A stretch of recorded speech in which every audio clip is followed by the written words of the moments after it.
In a story that you saw first here on Fox, we told you how a computer glitch in Harris County resulted in more than 280 defendants being released from jail last week. Now, of course, there are a lot of questions that no county officials appear to be rushing to answer. Fox 26's Randy Wallace joining us live from the southwest side with his update 24 hours later. Randy? Hey, Caitlin, keep in mind the magistrate order states more than 280 defendants had to be released because they could not have a probable cause hearing within 48 hours. Federal law dictates that. Now, when I asked the sheriff's office and the DA's office for a list of those defendants, they basically pointed fingers at each other. Then the sheriff's department told me I had to file an open records request, meaning they have 10 business days to either give me the information or fight it. Alex Bunyan, Harris County's public defender, was the only county administrator who agreed to talk on camera.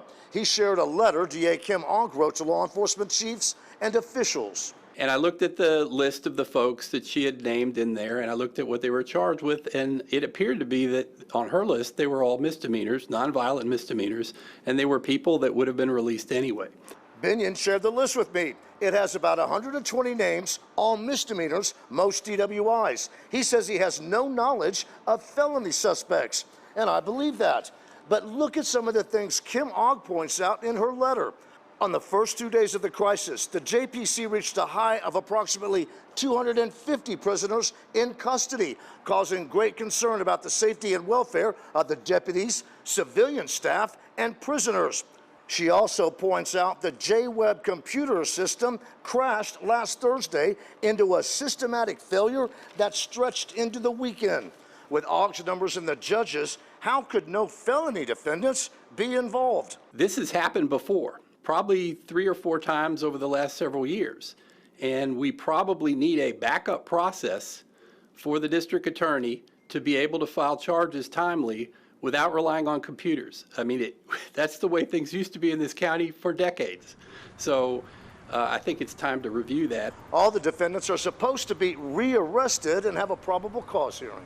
And I'll tell you who's going to be really scared for is if you're a victim of domestic violence and the perpetrator was one of those 280 to 300 people that were released without any protective orders, without any conditions saying stay away. So it's possible that several hundred people might be able to get their cases dismissed because they might have a viable claim that their constitutional rights were violated.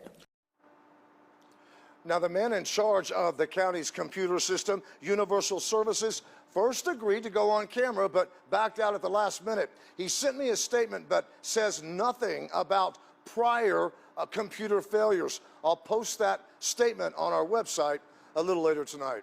Reporting live from the southwest side, Randy Wallace, Fox 26 News.